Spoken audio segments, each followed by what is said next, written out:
Hello. Thanks for joining me on HR Chalk Talk. I'm Brent Houchin, founder of Houchin Consulting and co-founder of Tech People Resources, also known as TPR. The HR Chalk Talk podcast is here to provide information to those in HR, those in leadership positions, and those who simply want to know more about HR best practices. Today's subject is working with, understanding, and welcoming LGBTQI team members. What does LGBTQI stand for? It's fairly simple. Lesbian, gay, bisexual, transgender, queer or questioning, and intersex, which intersex used to be inappropriately referred to as hermaphrodite. How we treat the LGBTQI community in the workplace says a lot about you as an individual and your company's culture. When your culture lends itself to true acceptance to everyone in the workplace, you open yourself up to the possibility of, and not depriving yourself of, a more diverse workforce and even new and wonderful friendships and professional relationships. About a year ago, I interviewed a transgender employee who was quite open in talking to me about the things that frustrated her most. Of course, she brought up the bathroom issue. For those of you that may not know what the bathroom issue is, it's where individuals feel uncomfortable with sharing a bathroom with someone they do not specifically understand the transgender person's way in which they identify, which really should not be an issue at all. We all need to go to the bathroom. It happens. Like the children's book title, We All Poop. True story. No one wants to have an uncomfortable situation in a bathroom. Go in, do what you need, wash your hands, please, and leave. Pretty simple. If your company can afford to have bathrooms that are non-gender, it makes it even better for everyone.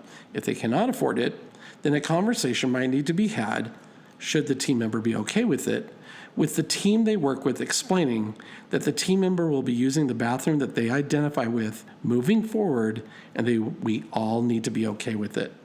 Again, everyone needs to use a bathroom. Another point she brought up was when people would accidentally misgender her. She said she would very politely state the mistake and what she preferred to be referred to as, which was she, her, or hers. But better yet, she preferred to be referred to as her name if people knew it. What would be tough would be when the individual would make a big deal about it and apologize profusely, usually to the point of discomfort. Generally, no one wants to be the center of attention. If you mess up and misgender, a simple apology will be in order, but simple being the key word here. To some, these seem like little things, but to the individual, it can help them feel welcomed in the workplace. Ask everyone in the company what their preferred pronoun is.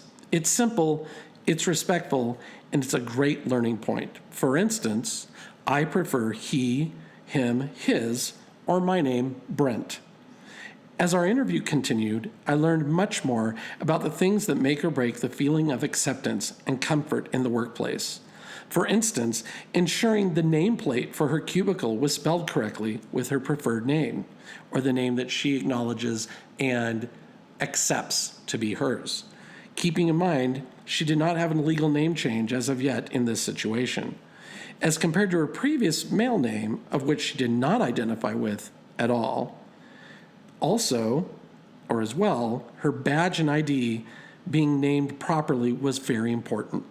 Her name on email or group email was very important, as this was an intro to others that she may not have known and would love to learn her name properly, even down to the detail of the signature lines in email, being able to put the correct name that the team member identifies with. There are many more ideas for great practices, but these seem to stick out very well to me. Let's talk about inclusion in the workplace. On this subject, you want to ensure that your LGBTQI staff feel that they are included in everything within your workplace. If you're in a chat in the break room and everyone in the group is asking about the other's weekend, and the LGBTQI person states they were hanging out with their husband, wife, girlfriend, boyfriend, partner, significant other, ask them to elaborate also. What did they do? Invite their conversation topics into the conversation. Ask them more about themselves, as you would do with anyone else. Being natural and being yourself is important. If you do not ask them questions as you would with anyone else, it will be noticed right away. And if you notice anyone else shunning the LGBTQI individual, or anyone else for that matter, talk to the person who is shunning. Shunning is a form of bullying and not okay nor acceptable in the workplace. It's childish and it's inappropriate, is the bottom line. Call it out privately. Don't call it out in front of others in an open and public space. Public shaming is also not okay. But taking them off to the side individually and asking why they acted the way they did. Be respectful, be the better person, and point out that you are all a team and that a team helps one another, gets to know one another, and creates a work bond that is meaningful and good with everyone. If you are the LGBTQI person at work, be the example. Sometimes people have created stereotypes of others, which are completely unfounded. I was conducting a learning and development course, and we got into the subject of gossip and rumors. A subject that came up within gossip and rumors was talking about an LGBTQI coworker and making assumptions about them and their lives. One of the participants said to me, "I'm from a small town. I don't know what I would do if I met one of them. I mean, how would I actually know that I'm talking to one? What do I do?" So I smiled politely. I asked why it should matter if they are LGBTQI or not. She said she did not see it as mattering, but that she wanted to be supportive of them and that she wanted to know what to do when she met one. I absolutely loved her honesty and the fact that she really did want to do the right thing and that she was worried. So I did what every good trainer facilitator would do. I put out my hand as a gesture of welcoming and to shake her hand. She looked extremely bewildered and took my hand and shook it. I said, "Well, now you've met one." She drew back in utter embarrassment and then laughed. She said, "Really?" I said, "Yep, you have officially met one." She grinned from ear to ear. After class, she thanked me and told me that she was happy to feel like she had met a gay. She really did say that, and that she could not wait to tell her husband. I corrected her and said, "You might not want to call people a gay. Remember that we are just people like you. We want to be welcomed in and to be part of the place we work, where we also want to be productive and professional and contribute to the overall of the department of the company." I told her, you never know who you're around. You never know who could be in the LGBTQI community. And you never know who around you might feel you would not welcome them or treat them equally, and that if anyone says anything to her as far as coming out at work, I told her to smile, like she did with me, shake their hand, or whatever is appropriate, and tell them that you accept them for who they are and you are glad to work with them. Such a statement will go a very, very long way. Does your company celebrate Pride Month? Well, there tends to be controversy over this subject in some workplaces, and certainly across the nation. Pride is meant to be celebrated, the steps in equality that have been made, and to celebrate a true person's true identity. By no means do you or your company need to take to the streets to join your LGBTQI teammates, but it certainly is a wonderful gesture if you do, and one that I think your teams will appreciate and enjoy. Pride Month is something that should be acknowledged like all the other current trends of diverse acknowledgement. It has been argued that there is no need for these sorts of things anymore, that we are all one people. Unfortunately, depending on where you live, this could not be further from the truth. I'm fortunate enough to live in a diverse city myself. Denver celebrates its diversity on a daily, monthly, and annual basis. But some places shun this sort of thing. LGBTQI pride, Hispanic pride, Black pride, to name a few, are stifled and treated as lesser than. Taking part in all of these movements and moments of pride as a company, or even as a department, if you can do that sort of thing and get away with it within your company, does not acknowledge it itself, this sort of thing as a whole, it tells your employees that you honor them. It tells them you appreciate them in the diversity and culture they bring to the department and the company. The LGBTQI community is constantly making positive strides, but their strides will go unnoticed if not celebrated in the workplace. If you or your company do not welcome and ask for input from the teams, you will lose out on vulnerable and exciting interaction. Do you have a diversity and inclusion committee at work? If so, who sits on this committee? Who is invited? Who takes part and who has a voice? If you are lacking in LGBTQI people on this committee, you are making some big mistakes. What can an LGBTQI person bring to the Diversity and Inclusion Committee? First, it can have immediate effects on the individual brought onto the committee. Second, the individual will bring new ideas to the table from their perspective.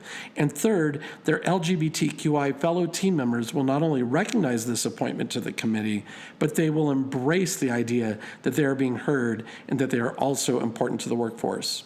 My co-founder of TPR, Dana Turner, told me a great story about someone who is gay but did not see the point of hearing about it at work all the time. She suggested he join the committee at work because he had a unique perspective and might be able to provide input, and perhaps he can learn from the group. This is why understanding and knowing your audience and their point of view is helpful and continues to adapt our culture and remain agile or nimble. Ask your LGBTQI teams out at work. Are your LGBTQI teams out at work? Keep in mind, many LGBTQI team members are afraid to come out at work and let people know who they are. Discrimination is still rampant in the U.S., and therefore many are fearful. They have seen discrimination in their last jobs or heard about it from friends or see it in the media. This brings unwanted and undue stress, which in turn affects their work. Why affect someone's work in an unnecessary way?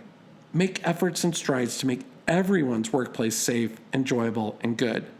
It is hard to do everything I have been talking about today.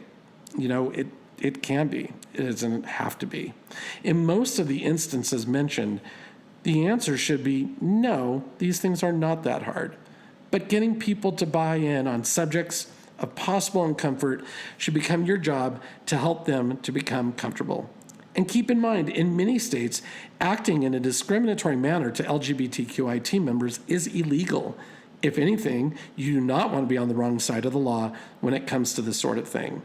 I have sat through over 100 lawsuits during my time in HR.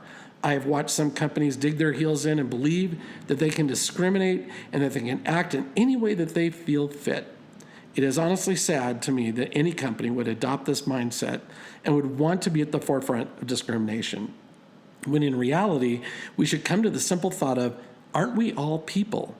Can't we all just get along?